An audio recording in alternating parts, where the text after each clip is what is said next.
인사드리겠습니다. 반갑습니다.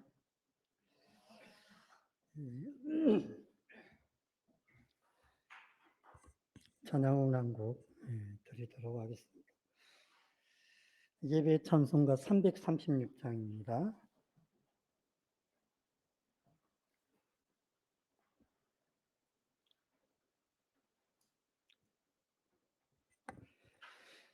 주는 나를 기르시는 목자요, 나는 주님의 귀한 어린 양.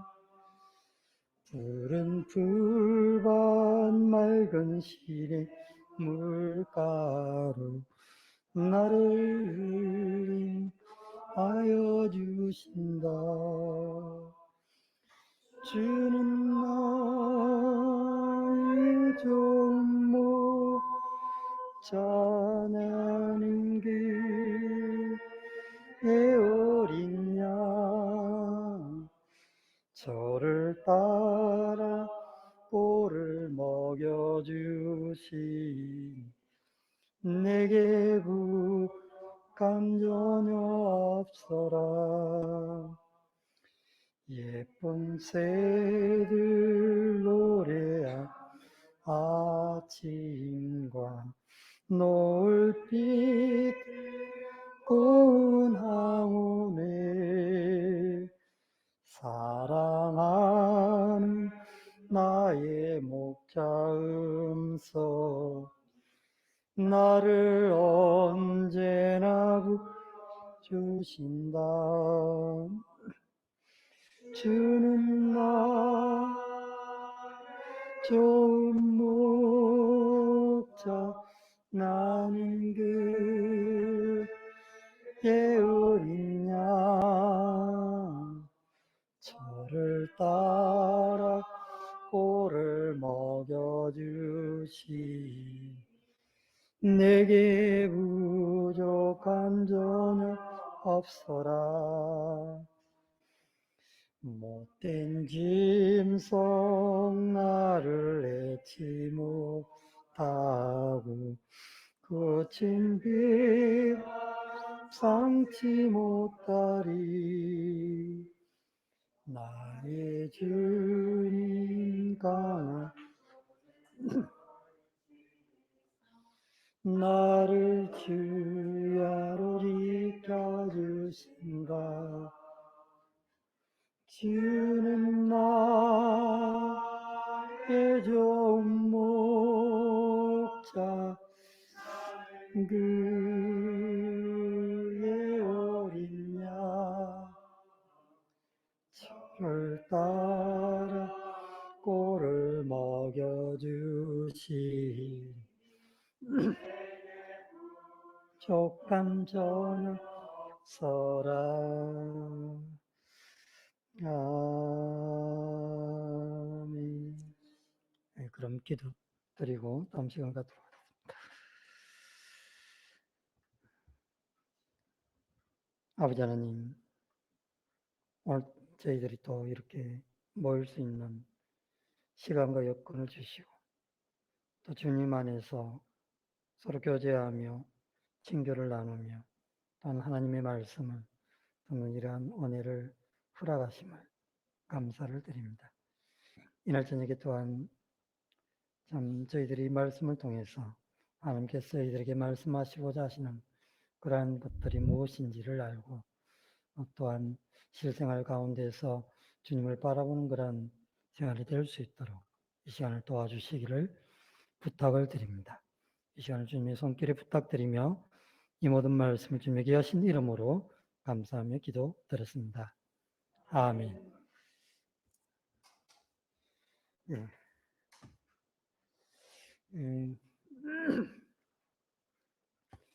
제가 최근에 이 사사기 말씀을 계속 보다 보니까 자꾸 이제 그에 관련돼 가지고 생각이 나고 말씀을 걸었습니다. 당분간은 제가 사사기를 통해서 계속적으로 교제하기를 원합니다. 오늘도 사사기 2장인데요. 2장 2절에 있는 말씀 아닙니다. 읽어보도록 하겠습니다. 너희는 이 땅의 주민과 언약을 맺지 말며 그들의 제단을 헐라 하였거늘 너희가 내 목소리를 듣지 아니하였으니 어찌하여 그리하였느냐. 오늘은 그 2장 2절에서 언약에 대한 말씀 가운데 한번 생각해 보기를 원합니다. 언약입니다. 앞에 그림이 있는데요. 제가 지난번에 우리 사진을 한번 올린 적이 있을 건데 이 말씀하고 좀 같지 않나 그런 생각이 들어요. 근데 참 정말 지혜롭게 잘 표현을 했다 그런 생각이 들어집니다. 맨 위에 굿이죠. 굿에서 이렇게 갓 빼면은 이제 제로가 되는데 이 의미를 다 아시죠? 세상에 아무 그런 좋은 것, 부와 명예, 지위를 가지고 있다 하더라도 하나님이 없으면은 어떻게 된다요? 아무것도 아니라는 거죠. 근데 밑에 그림 보면은 아무것도 없어도, 그러니까 하나님만 있으면은 뭐라고 되어 있습니까? 제일 좋다는 거죠. 사사기 2장의 흐름을 생각을 할 때 배경적으로 언약이라는 이 말씀을 생각하면서 이 그림이 생각이 났어요. 역시 우리 중심 가운데 어떤 것들이 내 마음을 사로잡고 있는가. 만약 그 가운데서 하나님이 나를 그 속에 있다면 정말 하나님께로부터 오는 영적인 풍부한 그런 것을 누릴 수 있지만 하나님이 없는 세상이 내 마음을 지배한다면 아무것도 바랄 수 없다는 그런 이야기입니다. 언약인데요. 말로 약속하다 또는 그러한 약속을 이야기하는데 말씀 언자의 맺을 약자입니다. 맺을 약.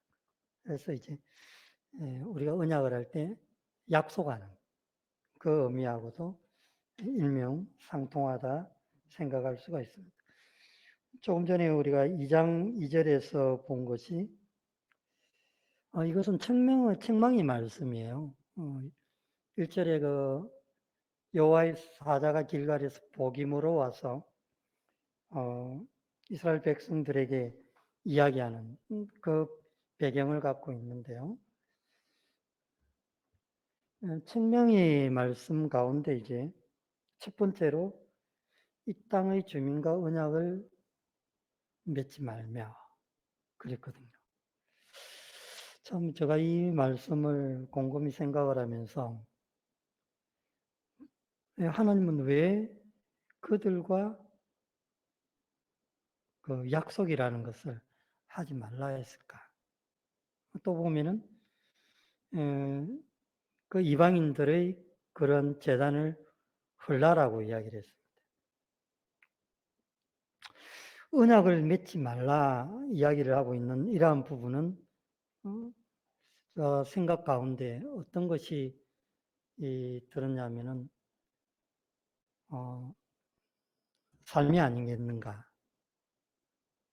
살아가는 그러한 삶 가운데에서 그들 땅에 거주하지만은 우리는 어떠한 모습으로 삶을 살아야 될 건가? 이걸 이야기하는 것이 아닌가 그런 생각이 들었어요. 그 다음에 이제 그들의 죄단을 헐라 있는데 가나안 족속들이 제단을 이렇게 쌓고 하는 이유가 있었죠. 그들이 왜 제단을 쌓고 그랬습니까? 가나안 땅은 우리가 알고 있는 바알과 아세라, 바알을 남성 신이라 그러면 아세라를 여성 신이라 그러는데요. 풍요와 풍부, 다산 이런 것들을 준다고 그들 가운데 이렇게 생각하는 거죠. 이것을 짧게 이렇게 생각을 했을 때 하나님께서는 왜 그들이 제단을 헐라 그랬을까? 문제는 하나님이 없이 그들의 삶 가운데 의지하는가? 이것이 아닌가 그런 생각이 들어요. 하나님이 없이 그들의 삶 가운데 그러한 종교적인 것들이 그들에게 복을 준다는 이러한 것들이 깔려 있었거든요. 그래서 이제 제가 곰곰이 생각을 할 때 그러면은 그리스도인들의 삶은 어떠한 삶이 되어야 될까? 오늘날 우리는 이 땅에서 지금 살고 있거든요. 살고 있으면서 우리는 그러면 어떠한 모습으로 삶을 살아야 될 건가? 이게 이제 고민이 되는 거예요. 삶에 대해서 조금 전에 이야기한다고 제가 말씀을 드렸는데요. 가나안 땅은 그러한 땅이었습니다. 하나님이 없이 자신의 삶 가운데 생활하는 그러한 방식대로 살아가는 그러한 삶이었거든요. 그렇다면은 그리스도인들의 삶은 어떻게 되는가? 이걸 이렇게 생각하게 됩니다. 우리가 이곳을 떠날 수도 없죠. 바울도 그런 이야기를 했습니다. 이 지구 밖을 떠날 수 없다라고 이야기를 해요. 그럼 우리는 이 가운데서 하나님을 나타내고 하나님께로 오는 빛을 어떻게 그들에게 비칠 것인가? 이게 숙제 아닙니까? 그죠? 제가 이제 오늘 그 엠마오에서 이야기하는 그 로마스를 끝냈는데요. 시간 많이 걸렸습니다. 축복되었던 말씀이 로마서 12장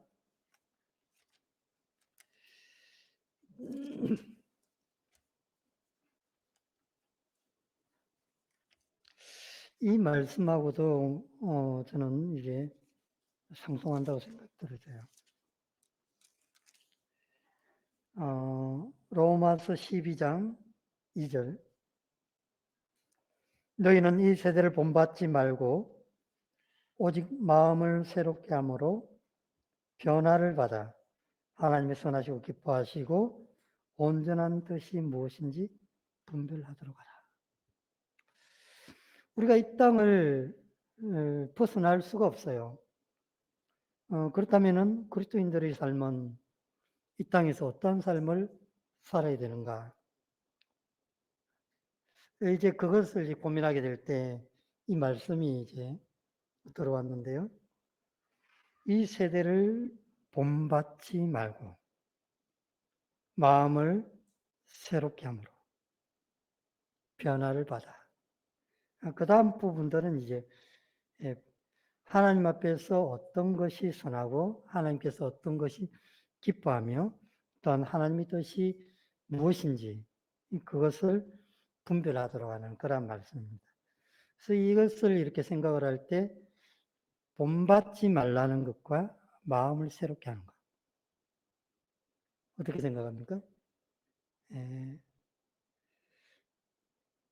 가나안 족속들이 하나님이 없이 자신의 삶 가운데 살다 보니까 자신이 하고 싶은 대로 자신의 소견대로 그런 모습을 삶을 살았단 말입니다.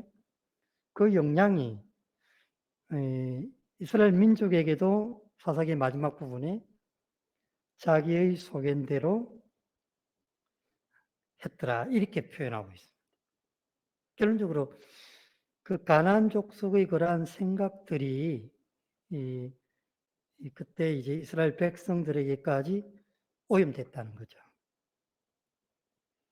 그렇다면 우리가 동일하게 오늘날 이 세대를 살아가고 있는데 우리는 이 땅에서 어떤 삶을 진정으로 살아야 될 건가? 그렇게 이야기를 했을 때 바울은 로마에 있는 성도들에게 이 땅의 삶의 자체를 세대를 본받지 말라. 그렇게 이야기하고.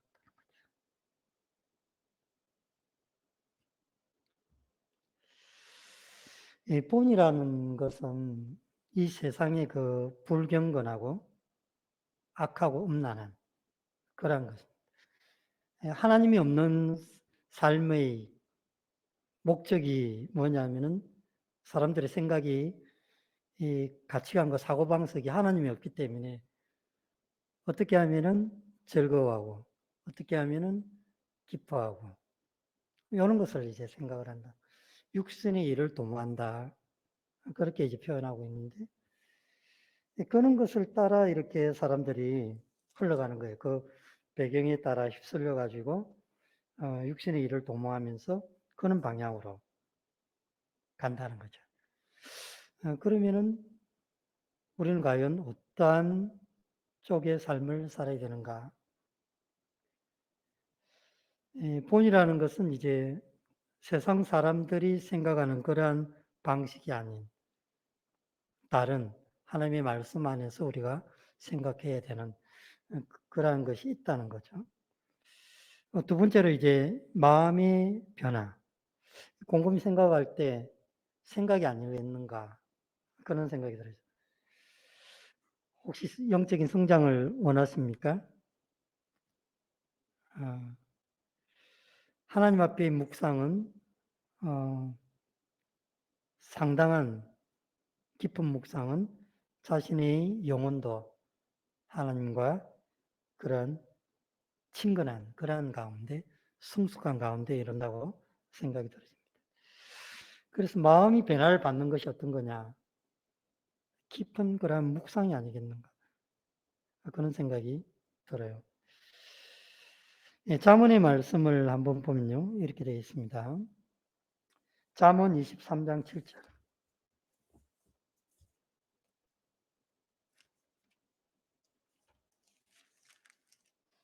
다 아신 말씀인데요.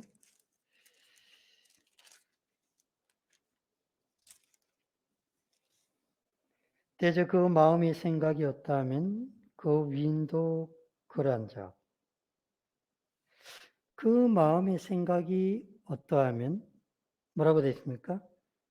그 사람의 생활 방식도 그러하다는 거죠. 늘 하나님이 없이 자신이 어떤 기쁨과 만족을 위해서 생각하는 사람은 어떻습니까? 거기서 벗어나지 못한다는 거죠. 그러나 하나님을 깊이 생각하고 또 자기 자신을 돌아보면서 하나님과 늘 교제하는 사람은 어떻습니까? 깊은 묵상 가운데 있는 사람은 하나님께로는 그러한 충만한 그러한 은혜를 맛볼 수 있다고 저는 생각이 들어요. 그 말씀과 견주어가지고 시편 119편 5절인데요. 59절입니다.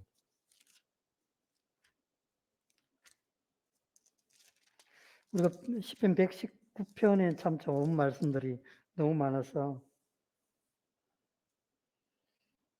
59절 한 구절 한번 보도록 하겠습니다. 내가 내 행위를 생각하고 주의 증거들을 향하여 내 발길을 돌이켰으며 이 사람이 이 시편에 나오는 이분이 자신의 뜻과 생각을 어떻게 돌이켰습니까? 주님의 증거, 주님의 말씀에서 자기가 바른가 바르지 않는가 이걸 돌아봤다는 거죠.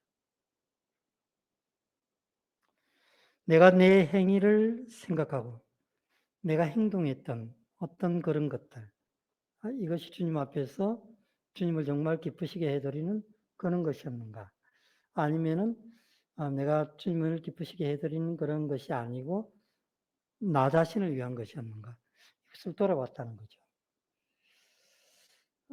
그래서 여기서 보면은 생각이라고 되어 있는데요. 생각과 관련해가지고 내가 정말 영적인 성장과 하나님께로 오는 그러한 충만한 것을 얻고 싶다면 여기서 뭐라고 이야기했습니까? 주님과의 깊은 교제 가운데 있어야 된다. 이야기를 하고 있습니다.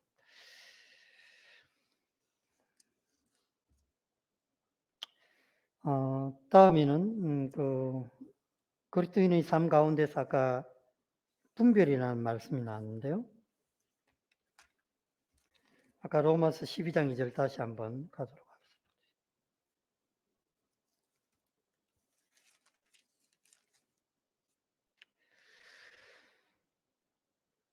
여기서 보면은 이제 하나님이 선하시고 기뻐하시고 온전한 뜻, 이 세 가지를 지금 이야기하고 있는데 분별과 관련되어 있습니다.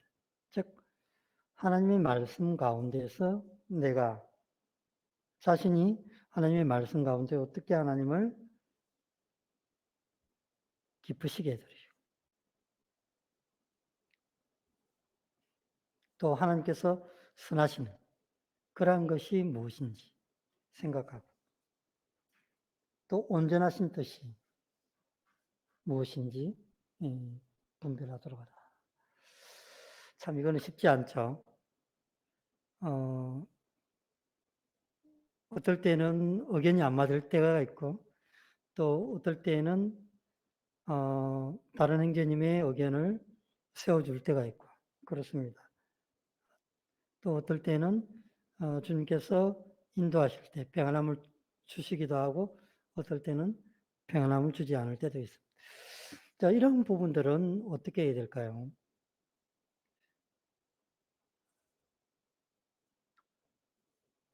여기서 하나님의 선하시고 가장 선하신 것이 무엇인가? 또 기뻐하시는 것이 무엇인가? 온전하신 것이 무엇인가? 공동의 유익을 위해서 최선을 택해야 될 때, 결정해야 될 때, 그것이 내 자신을 위한 것이 아니라 교회를 위해서 어떤 것을 결정을 할 때, 이런 것들이 필요하다는 걸 이야기를 하고 있습니다. 그래서 분별이라는 이야기를 할 때 참 이 단어 자체가 무게가 상당히 있어요. 어떤 부분에 대해서는 책임도 따를 수 있기 때문에 참 그렇지만 어떨 때는 또 결정해야 되는 그러한 부분도 있다고 여겨집니다. 구약 성경 미가서에 있는 말씀인데요.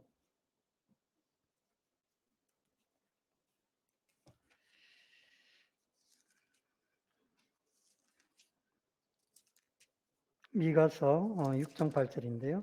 구약 1296쪽. 사람아 주께서 선한 것이 무엇임을 내게 보이시나니 여호와께서 내게 구하시는 것은 오직 정의를 행하며 인자를 사랑하며 겸손하게 내 하나님과 함께 행하는 것이 아닌가. 우리는 그러면 어떠한 삶 가운데서 이 땅에서 삶을 살아야 되며 그리스도인으로서의 빛과 소금의 역할을 해야 되겠습니까? 만약에 묻는다면 지금 여기서 이야기하고 있어요. 사람아 주께서 선한 것이 무엇임을 내게 보이시나니 너에게 구하는 것은 정의를 행하며 인자, 긍휼입니다. 긍휼을 베풀며 겸손하게 하나님과 함께 행하는 구약 시대 때 이야기했던 그 말씀이 동일하게 오늘날 지금 이 시점에 또 일명상통한다고 저는 생각이 듭니다. 우리가 어떻게 믿지 않는 사람들에게 그리스도의 사랑을 나타내고 빛과 소금의 역할을 할 수 있겠습니까? 묻는다면 여기서 하나님 말씀에 옳고 그름, 정의를 행하, 그죠? 그리고 긍휼히 여기는 그러한 마음, 그리고 겸손하게 하나님과 함께하는 여기에 다 있지 않나 그런 생각이 들어요. 그럼 우리는 믿음 생활을 한다고 그러는데 어떤 믿음 생활을 해야 될까요? 여기서 미가에게 보여준 것처럼 너는 하나님 앞에서 공의를 행하고 긍휼을 베풀며 그 가운데에서 하나님과 함께 동행하는 그런 삶이 좋지 않나 이렇게 이야기하는 것 같더라고요. 참 오늘 언약이라는 그 말씀을 생각을 할 때 어차피 이 땅에서 주님이 부르시지 않는 이상 이 땅에서 삶을 살아야 되고 또한 그 가운데 나는 그리스도인으로서의 삶을 어떠한 모습 가운데 이 땅에서 살며 행해야 될까 고민할 때 답은 바로 여기서 찾을 수가 있었습니다. 엠마오 성경에 있는 그 우리 윌리엄 맥돌라미 형제님이 쓴 그 책에 요런 구절이 있는데 제가 한번 읽어드리겠습니다. 너희를 둘러싼 세상이 그 주물 속으로 너희를 밀어넣지 못하게 하라. 하나님 나라에 이를 때 우리는 세상의 사고방식 및 생활 방식을 버려야 한다. 하나님이 생각하는 방식은 하나님이 또 첫 번째로 이제 하나님께 떨어지는 그러한 몸. 둘째는 성별된 삶. 세 번째는 변화된 마음. 이 세 가지를 지금 이야기를 들었는데요. 세상의 흐름 속에 파우치면 어떻게 됩니까? 그게 따라갈 수밖에 없죠. 제가 지난번에 요단강을 이야기를 했죠.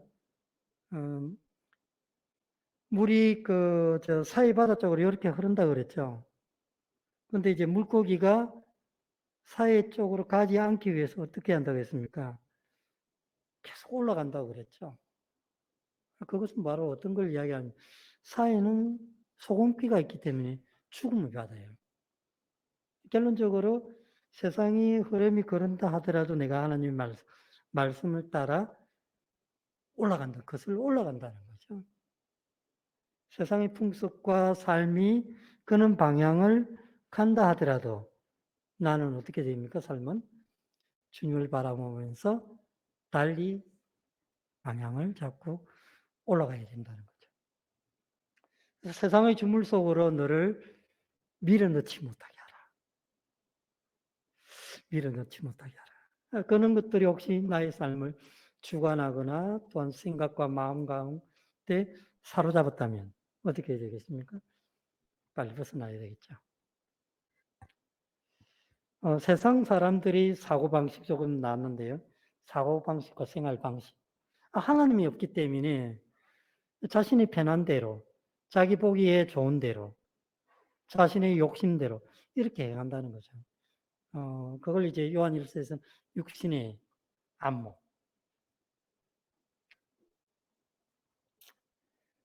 그렇게 이야기를 하고 있는데요. 그래서 보는 것, 정력적인 것, 세상적인 것, 그런 것들을 멀리하라고 이야기를 하고 있습니다. 어쨌든 우리는 옛날에 어땠습니까? 이스라엘 백성들이 애굽을 탈출하고 나서 시내산에 2월 만에 도착을 했는데요. 그 1년 동안 있었죠. 1년 동안 있으면서 하나님의 율법을 받고 그렇게 했는데 그를 이야기하고 있어요. 너희는 애굽 땅에서 쫓던 그 풍속 따르지 말고 또한 너희가 들어갈 가나안 땅의 풍습을 따르. 애굽 땅의 풍습은 지금 하나님과 계약을 맺고 있는데 너희들이 앞에 보았던 그러한 습성들, 하나님이 없이 살아간 그러한 습성과 습관과 생활 방식들, 그런 것을 본받지 말라. 그걸 이야기하고. 하나님과 언약을 하면서 가나안 땅을 기회의 땅이라고 이야기하지만은 그 땅에 들어가면은 그 사람들이 또 생각하는 그런 풍속이 있다는 거죠. 우리는 그러한 가운데 있습니다. 가나안 땅, 기회의 땅. 동일하게 내일이 하나님 앞에 축복을 받을 수 있는 그러한 땅이 될 수가 있습니다. 누구한테 달려 있을까요? 문제는 나한테 달려 있다는 거죠. 내가 하나님 앞에서 어떠한 삶을 살아가는 것, 또한 그 가운데서 어떻게 사는가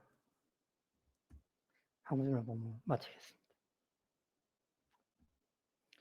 너희는 너희가 거주하던 애굽 땅의 풍속을 따르지 말며 내가 너희를 인도할 가나안 땅의 풍속과 교례도 행하지 말라.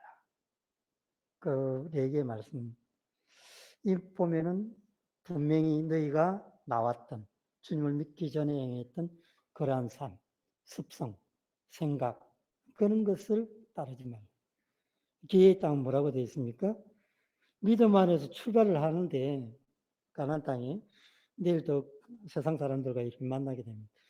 그들이 생각하는 사고 방식과 생활, 그러한 습관 그런 것을 뭐라고요?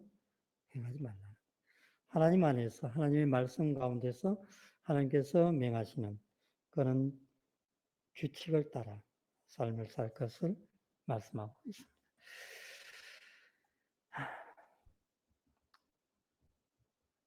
이상으로 저희 교제는 줄이겠습니다. 기도회를 갖도록 하겠습니다.